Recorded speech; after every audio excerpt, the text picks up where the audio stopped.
అప్పుల బాధలు వెంటాడుతున్నాయా? అయితే 6 జేవిఆర్ వారి జాతిరత్నాలు ధరించండి. అందరికీ నమస్తే, నేను మీ తిరుపతి. మొత్తానికి జూబ్లీ హిల్స్ ఉప ఎన్నికకు సంబంధించినటువంటి వ్యవహారంలో ఎలక్షన్ డేట్లు విడుదలైనటువంటి పరిస్థితి. ఎలక్షన్ కమిషన్ ఆఫ్ ఇండియా షెడ్యూల్ని విడుదల చేసినటువంటి కార్యక్రమం చేసిర్రు. సో మొత్తానికి నామినేషన్స్ ఎప్పుడు, స్కూటినీ తర్వాత విత్డ్రాల తర్వాత ఓట్ల తర్వాత కౌంటింగ్ తర్వాత రిజల్ట్స్, ఇవన్నీ డేట్స్ కూడా ఎలక్షన్ కమిషన్ ఆఫ్ ఇండియా చాలా క్లియర్ కట్గా ప్రకటించేటటువంటి కార్యక్రమం చేసినారు. తెలంగాణతో పాటు ఇంకా 2-3 రాష్ట్రాలకు సంబంధించినటువంటి ఎలక్షన్ షెడ్యూల్ కూడా వచ్చినటువంటి పరిస్థితి. వాస్తవానికి ఇటు BRS party, Congress party, Bharatiya Janata party చూపులన్నీ కూడా జూబ్లీ హిల్స్ ఉప ఎన్నిక పైన ఉన్నాయి. జూబ్లీ హిల్స్లో ఏ పార్టీ గెలవబోతున్నది, జూబ్లీ హిల్స్లో మనం ఎవరికి టికెట్ ఇవ్వాలి, జూబ్లీ హిల్స్లో ఒక గోల్డెన్ ప్లేట్ లెక్క తయారైపోయింది. ఇప్పుడు ఆ గోల్డెన్ ప్లేట్లో తినేది ఎవరు, ఆ గోల్డెన్ ప్లేట్ ఎవరికి దక్కబోతున్నది అని చెప్పి రకరకాలుగా మాట్లాడుకునేటటువంటి కార్యక్రమం చేసినాం. ఒకవైపు బీఆర్ఎస్ పార్టీ స్పీడ్ పెంచింది. బీఆర్ఎస్ పార్టీ మాగంటి సునీత గారు ఆల్రెడీ ప్రచారానికి దిగిరు, ప్రచారం చేస్తున్నటువంటి పరిస్థితి. కేసీఆర్ అఫీషియల్గా టికెట్ కూడా అనౌన్స్ చేసిండు. మాగంటి గోపీనాథ్ వాళ్ళ సతీమణి సునీత గారికి టికెట్ ఫైనలైజ్ అయినటువంటి పరిస్థితి. ఇటు కాంగ్రెస్ పార్టీ ఇప్పటిదాకా టికెట్ ఫైనలైజ్ చేసేటటువంటి కార్యక్రమం చేయలేదు. ఒకవైపు నవీన్ యాదవ్కు సంబంధించినటువంటి పేరు వినబడుతున్నది, తర్వాత రెడ్డిలకు సంబంధించినటువంటి పేరు వినబడుతున్నది, ఫహీం ఖురేషీకి సంబంధించినటువంటి పేరు వినబడుతున్నది. కానీ కాంగ్రెస్ పార్టీ నవీన్ యాదవ్కు టికెట్ ఇస్తే తప్ప అక్కడ టఫ్ ఫైట్ కనబడేటటువంటి పరిస్థితి లేదు. నవీన్ యాదవ్కు కాకుండా జూబ్లీ హిల్స్లో వేరే వాళ్ళకు టికెట్ ఇస్తే కొంత బీఆర్ఎస్ఏ గెటాన్ అయ్యేటటువంటి అవకాశం కనబడుతున్నది. ఇక భారతీయ జనతా పార్టీ ఇంకా జల్లడబడుతున్నారు, ఎవరికి టికెట్ ఇవ్వాలి, ఏం చేయాలనేటటువంటి ఆలోచనతోటి భారతీయ జనతా పార్టీ ఉన్నది. కాబట్టి కాంగ్రెస్, బీజేపీ ఇంకా క్యాండిడేట్ని పూర్తి స్థాయిలో అనౌన్స్ చేయలేదు. బీఆర్ఎస్ పార్టీ సిట్టింగ్ సీటుకి సంబంధించినటువంటి టికెట్ కూడా అనౌన్స్ చేసినారు. సునీత గారికి బీఫామ్ కూడా కన్ఫామ్ అయిపోయింది. సో మొత్తానికి ఆమె నామినేషన్ వేయడానికి కూడా రెడీగా ఉన్నారు. సరే, మరి కాంగ్రెస్ పార్టీ ఇంకెన్ని రోజులు పడుతుంది ఏందనేది చూడాల్సినటువంటి అవసరం ఉంటుంది. రేపు ఎల్లుండి 2 రోజులలో కాంగ్రెస్ పార్టీ అభ్యర్థిని అనౌన్స్ చేసేటటువంటి కార్యక్రమం చేయబోతున్నట్టుగా కూడా కొంత వినబడుతున్నటువంటి చర్చ. రైట్, ఒకసారి షెడ్యూల్కి సంబంధించినటువంటి వ్యవహారంలో మనం మాట్లాడుకుంటే స్క్రీన్ పైన మీకు షెడ్యూల్కి సంబంధించిన వివరాలు కనబడతా ఉన్నాయి. చాలా క్లియర్ కట్గా నేను మీకు ఎక్స్ప్లెయిన్ చేసేటటువంటి ప్రయత్నం చేస్తా. రైట్గా టాపిక్లోకి పోతే poll events date and day అని చెప్పి చాలా క్లియర్ కట్గా మనకి ఇక్కడ షెడ్యూల్ విడుదల చేసినారు.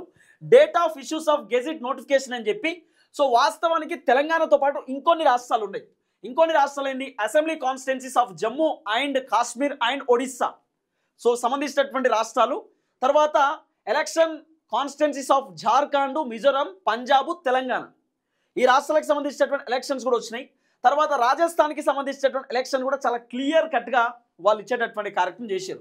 రైట్, ఒకసారి చూసుకుంటే date of issues of gazette notification చూసుకుంటే గెజిట్కి సంబంధించినటువంటి అంశం మనం చూసుకుంటే 13వ తారీఖు 10వ నెల 2025 అంటే మండే రోజు 13వ తారీఖు గెజిట్కి సంబంధించినటువంటి నోటిఫికేషన్ చాలా క్లియర్ కట్గా వీళ్ళు ఇచ్చేటటువంటి కార్యక్రమం చేశారు తెలంగాణకు సంబంధించినటువంటి వ్యవహారంలో.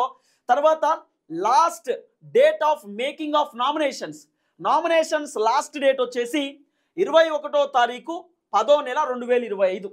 అప్పటి వరకు నామినేషన్స్ వీళ్ళు వేసుకోవచ్చు. అప్పటిదాకా నామినేషన్స్ ఏది 13వ తారీఖు నుండి 21వ తారీఖు మధ్యలో నామినేషన్స్ వేసుకోవచ్చు. లాస్ట్ డేట్ నామినేషన్స్కి వచ్చేసి చాలా క్లియర్గా 21వ తారీఖు అని చెప్పి ఎలక్షన్ కమిషన్ ఆఫ్ ఇండియా ఇచ్చినటువంటి షెడ్యూల్. నెక్స్ట్ మనం చూసుకుంటే the date for the scrutiny of nominations, స్కూటనీకి సంబంధించినటువంటి వ్యవహారంలో 22వ తారీఖు 10వ నెల 2025. స్కూటనీ అంటే ఏంటంటే నార్మల్గా వీళ్ళు అఫిడవిట్ దాఖలు చేస్తారు, తర్వాత నామినేషన్స్ వేస్తారు. ఆ నామినేషన్స్కి సంబంధించినటువంటి వ్యవహారంలో తప్పులు తడకలు ఏమన్నా ఉంటే వీళ్ళు సెట్ చేసుకోవడానికి సంబంధించినటువంటి డేట్ అది. తర్వాత the last date for the withdrawal of candidates అని చెప్పి. సో కొంతమంది నామినేషన్స్ వేస్తారు, కొంతమంది విత్డ్రా చేసుకుంటారు. ఆ విత్డ్రాకి సంబంధించినటువంటి వ్యవహారంలో లాస్ట్ డేట్ వచ్చేసి 24వ తారీఖు 10వ నెల 2025. సో చాలా క్లియర్ కట్గా ఫ్రైడే రోజు ఇచ్చినారు.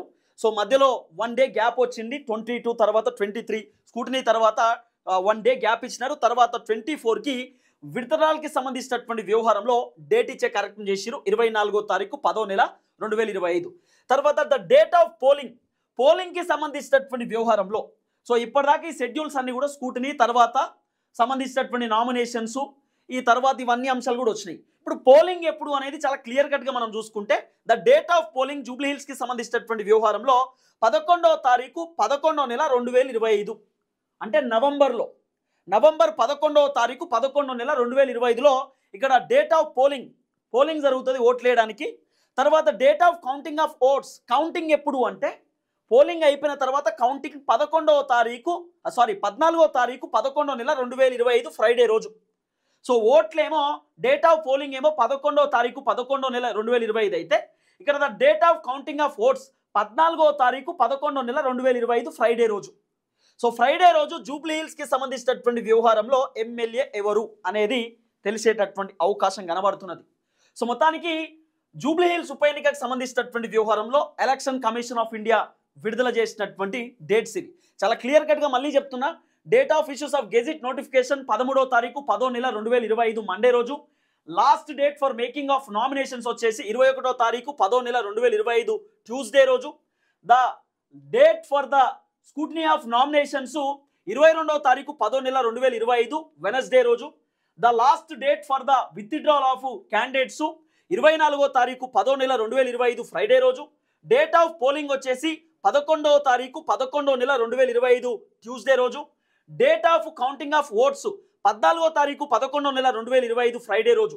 ఇవన్నీ కూడా తెలంగాణకు సంబంధించినటువంటి వ్యవహారంలో so election commission of India ఇచ్చినటువంటి చాలా క్లియర్ కట్ షెడ్యూల్. కావాలంటే స్క్రీన్ షాట్ కూడా తీసుకోర్రి, ఇక నేను కొంచెం దూరం ఉంటా. ఇది వాళ్ళు ఇచ్చినటువంటి షెడ్యూల్. మొత్తానికి డేట్లు మాత్రం విడుదలైనటువంటి పరిస్థితి. ఇప్పుడు క్యాండిడేట్కి సంబంధించినటువంటి వ్యవహారంలోనే పరిశాన్ ఉన్నారు పార్టీలన్నీ. ఇటు బీఆర్ఎస్ పార్టీ ఆల్రెడీ అనౌన్స్ చేసేసినారు, సునీత గారికి టికెట్ ఇచ్చేసినారు. కాంగ్రెస్ పార్టీ ఇంకా టికెట్ ఇవ్వలేదు. భారతీయ జనతా పార్టీ ఫైనలైజ్ చేయలేదు. ఇంకా కొత్త వాళ్ళు కూడా జూబ్లీ హిల్స్లో పోటీ చేయడానికి రెడీగా ఉన్నారు. ఇటు నిరుద్యోగుల తరపున ఆస్మా అని చెప్పి ఒక అమ్మాయి ఉంటుంది, ఆమె కూడా పోటీ చేయబోతా ఉందట. తర్వాత ఎమ్మెల్సీ కల్వకుంట్ల కవిత వేరే వాళ్ళకు మద్దతు ఇవ్వబోతా ఉన్నారు అనేది ఒక చర్చ. ఎమ్మెల్సీ తీన్మార్ మల్లన్న కొత్త పార్టీ నుండి రాజ్యాధికార పార్టీ నుండి పోటీ చేసేటటువంటి అవకాశంలో ఉన్నారు అనేది కొంత వినబడుతున్న చర్చ. తర్వాత బీసీవై పార్టీ చక్రధర్ గౌడ్ అనుకుంటా, చక్రధర్ గౌడ్ అన్న కూడా వేరే వాళ్ళని ఇక్కడ పోటీ చేయబోతున్నాడు అనేది కూడా చేపియబోతున్నా అనేది కొంత వినబడుతున్నటువంటి వ్యవహారం. తర్వాత బీసీల నుండి కొంతమంది ఇక్కడ పోటీ చేయబోతున్నారట. కొంత టఫ్ ఫైట్ లెక్క కనబడేటటువంటి అవకాశం ఉండొచ్చు. అయితే జూబ్లీ హిల్స్ ఉప ఎన్నికలు అయిపోయిన తర్వాత ఖైరతాబాద్ ఉప ఎన్నిక ఉండొచ్చు అనేది కొంత వినబడుతున్నటువంటి వ్యవహారం. ఈ ఖైరతాబాద్ ఉప ఎన్నిక బీహార్ ఎలక్షన్స్తో కలిసి రావచ్చు అనేది కూడా కొంత వినబడుతున్న చర్చ. ఎందుకంటే దానం నాగేందర్ రాజీనామా చేయడానికి రెడీగా ఉన్నాడట.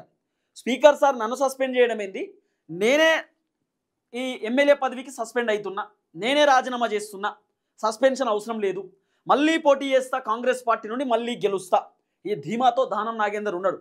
నాకు తెలిసి దానం నాగేందర్తో పాటు కడియం శ్రీహరి కూడా మ్యాక్సిమం రాజీనామా చేయవచ్చు అనేది కొంత వినబడుతున్నటువంటి చర్చ. అంటే తెలంగాణ రాష్ట్రంలో దాదాపు ఒక 5-6 ఉప ఎన్నికలు వచ్చేటటువంటి అవకాశాలు కనబడుతున్నది. ఒకటి జూబ్లీ హిల్స్ ఉప ఎన్నిక అయిపోతే ఫస్ట్ మీకు సికింద్రాబాద్ కంటోన్మెంట్ జరిగింది. కంటోన్మెంట్ తర్వాత ఇప్పుడు జూబ్లీ హిల్స్ తర్వాత ఖైరతాబాద్ తర్వాత కడియం శ్రీహరి కాన్స్టిట్యున్సీ స్టేషన్ గన్పూర్ తర్వాత అరకెపూడి గాంధీ, పడాన్చెరు గూడెం మైపాల్ రెడ్డి, కాలే యాదయ్య, తర్వాత జగిత్యాల ఎమ్మెల్యే సంజయ్ కుమార్, ఇట్లా మాట్లాడుకుంటూ పోతే చాలామంది ఉన్నారు. పోచారం శ్రీనివాస్ రెడ్డి, తర్వాత గద్వాల్ బండ్ల కృష్ణమోహన్ రెడ్డి, తర్వాత భద్రాచలం తెల్లం వెంకట్రావు, ఇట్లా మాట్లాడుకుంటూ పోతే దాదాపు పార్టీ మారినటువంటి 10 మంది ఎమ్మెల్యేలు ఉన్నారు. దీంట్లో టెక్నికల్గా దొరికిపోయింది ఇద్దరు, ఒక ఆయన కడియం శ్రీహరి, దానం నాగేందర్. సో వీళ్ళిద్దరు ఉప ఎన్నికలు కూడా ఉండే అవకాశం ఉన్నది అనేది కొంత వినబడుతున్నటువంటి చర్చ. ఇప్పుడు ఈ షెడ్యూల్ విడుదలయ్యేసరికి కాంగ్రెస్ పార్టీ లీడరు టెన్షన్ పడుతున్నారు. ఇప్పుడు అభ్యర్థి ఖరారు కాలే, రేవంత్ రెడ్డి అభ్యర్థిని ప్రకటించకంటే ముందు రేవంత్ అన్న ఏం చెప్తాడు, మొత్తం మా వైపే ఉన్నాయి సర్వేలన్నీ, మేమే గెలవబోతున్నాం, మేమే ఈసారి విజేత అని చెప్పి రేవంత్ అన్న అనౌన్స్ చేసుకునే ప్రయత్నం చేస్తున్నాడు. నిజంగానే మేమే గెలుస్తున్నాం, మాకే ఉంది మొత్తం సర్వేలు అంటే నువ్వు క్యాండిడేట్ని పెట్టలే కదా, క్యాండిడేట్ని పెడితే కదా మాట చెప్పాల్సింది. జనాలు పార్టీని మాత్రమే నమ్మరు, అక్కడ ఉన్న క్యాండిడేట్ని కూడా నమ్ముతారు. ఇప్పుడు గోపీనాథ్ వాళ్ళ సతీమణి ఉన్నారు, వీళ్ళు ఏం చెప్తారు, గోపీనాథ్ మేము ఓడితోటే కలిసేది, కొంచెం మంచి వ్యక్తి అన్న అని చెప్పి నేను ర్యాపిడో ఓలా ఊబర్ పైన వస్తుంటే కూడా లోకల్లో ఉన్నటువంటి జనం మాట్లాడతారు సాధారణంగా, మంచోడన్న మంచి పనులు చేసిండు అని చెప్పి మాట్లాడేటటువంటి కార్యక్రమం చేస్తారు. బస్తీలలో గల్లీలలో తిరుగుతుంటే కూడా వాళ్ళు చెప్తున్నటువంటి మాట. నవీన్ యాదవ్ గురించి అడిగితే కూడా మంచి వ్యక్తి అన్న, నవీన్ యాదవ్కు కాంగ్రెస్ పార్టీ టికెట్ కనుక ఇస్తే టఫ్ ఫైట్ ఉంటుంది, ఆయన గెలిచినా ఆశ్చర్యపోవాల్సినటువంటి అవసరం లేదు అనేది పబ్లిక్ వర్షన్. మన రేవంత్ అన్నేమో అభ్యర్థినే పెట్టలే, పేరే కన్ఫామ్ కాలే, ముచ్చట లేదు, అన్నీ మా వైపే ఉన్నాయి, మేమే గెలవబోతున్నాం, మా జెండానే ఎగురుతుంది, పూలమాల నాకే ఎత్తారు అనేటటువంటి టైప్లో రేవంత్ అన్న మాట్లాడుతున్నాడు. రేవంత్ అన్న ఇంకో పేరు చెప్తే ఫైమ్ కురిషి అని రేవంత్ అన్న చెప్తాడు. ఇటు కాంగ్రెస్ పార్టీ మంత్రులేమో మీనాక్షి నటరాజన్ ఏమో నవీన్ యాదవ్కి ఇస్తేనే గెలుస్తారని చెప్తున్నారు. ఇంకొకళ్ళు ఏమో వేరే రెడ్డికి ఇవ్వాలని చెప్తున్నారు. కానీ రంజిత్ రెడ్డి పేరు కూడా వినబడ్డది. రంజిత్ రెడ్డి మీకు తెలుసు అనుకుంటా, ఆయన చేవెళ్ళకు సంబంధించినటువంటి పార్లమెంట్ కాన్స్టిట్యున్సీలో పోటీ చేసి ఓడిపోయాడు. ఆ రంజిత్ రెడ్డి కూడా ఇక్కడ పోటీ చేయడానికి రెడీ అయిందట. పైసలు కావాలి, పైసలు ఖర్చు పెట్టుకోవాలని చెప్పి పైసల వ్యక్తిని దేవులాడుతుర్రు. కానీ పైసలు ఉన్నా లేకపోయినా నవీన్ యాదవ్కి కాంగ్రెస్ టికెట్ ఇస్తే గెలుపు అవకాశాలు ఉండొచ్చు. కొంత టఫ్ ఫైట్ అవ్వచ్చు కాంగ్రెస్ వర్సెస్ బీఆర్ఎస్కు. నవీన్ యాదవ్ కాకుండా ఫహీం కురీషికి, వాళ్ళకి కురీషి అన్న గురించి మీకు తెలుసు, ఆయన గురించి ప్రత్యేకంగా చెప్పాల్సినటువంటి అవసరం లేదు. Faheem Qureshi shadow home minister, Faheem Qureshi shadow education minister, Faheem Qureshi shadow municipal minister, Faheem Qureshi shadow CM person. అంతకంటే ఎక్కువ నేను చెప్పాను. ఇది నేను చెప్తున్న మాట కాదు, చాలామంది రాజకీయ విశ్లేషకులు సీనియర్ జర్నలిస్టులు చెప్పినటువంటి మాటే. రేవంత్ అన్నకు ఏం కావాలో అవన్నీ ఫహీం కురీషి అన్న చూసుకుంటాడు. రేవంత్ అన్న బ్యాక్ ఎండ్లో మొత్తం కురీషి అన్నే ఉంటాడు. సీట్లు గీట్లు ఏమున్నా కూడా అన్ననే క్లియర్ చేస్తాడు అనేది కొంత వినబడినటువంటి వ్యవహారం. మీ ట్రాన్స్ఫర్లు ఏమన్నా కావాలంటే కూడా కురీషి అన్నతో అవుతుందట. మరి కురీషి అన్న లాంటి వ్యక్తిని జూబ్లీ హిల్స్లో పెడితే వర్కౌట్ అవుతుందా? గెలిచే అవకాశం ఉండొచ్చు. ఇప్పుడు మైనారిటీలు కూడా మొత్తం బీఆర్ఎస్ వైపే కనబడుతున్నారు. బేసిక్గా చెప్పాలంటే నవీన్ యాదవ్కు టికెట్ ఇస్తే మ్యాక్సిమం మైనారిటీలు ఆలోచించవచ్చు నవీన్ యాదవ్ మంచి వ్యక్తి అని చెప్పి. ఒకవేళ నవీన్ యాదవ్ కాకుండా కాంగ్రెస్ వేరే వాళ్ళకి టికెట్ ఇస్తే మాత్రం ఆల్మోస్ట్ ఇబ్బందికరమైనటువంటి వాతావరణమే. చూద్దాం ఏం జరగబోతుందో. మొత్తానికి ఇది schedule. Election commission of India విడుదల చేసినటువంటి చాలా క్లియర్ కట్ డేట్స్ ఇవి. చూద్దాం ఏం జరగబోతుందో. ఇటు కాంగ్రెస్, బీఆర్ఎస్, బీజేపీ టెన్షన్లో ఉన్నారు. షెడ్యూల్ కూడా విడుదలైంది. అభ్యర్థులను ఖరారు చేయాలి. ఎందుకంటే ఇప్పుడు ఎన్ని రోజులు మా అంటే 31 రోజులు ఉంది. గట్టిగా 30 నుండి 40 రోజులు టైం. జెండాలు సెట్ చేసుకోవాలి, కాన్వాయిలు పెట్టాలి, ప్రచారము, కథ, హంగామా లెక్క ఎట్లుంటుంది. షెడ్యూల్ వస్తే మళ్ళీ ఏం చేయవద్దు. షెడ్యూల్ వస్తే పథకాలు గీతకాలు అన్నీ బంద్. కాబట్టి ఇవన్నీ చేసేటటువంటి పనిలో కాంగ్రెస్ ఉంది. చూద్దాం ఏం జరగబోతుందో. ఎవరెవరు పోటీ చేస్తారు, ఎవరెవరు ఏడుస్తారు, ఎవరెవరు ఆనందపడతారు, ఎవరెవరు రంగులు చల్లుకుంటారు అనేది చూడాల్సినటువంటి అవసరం ఉంటుంది. చూద్దాం.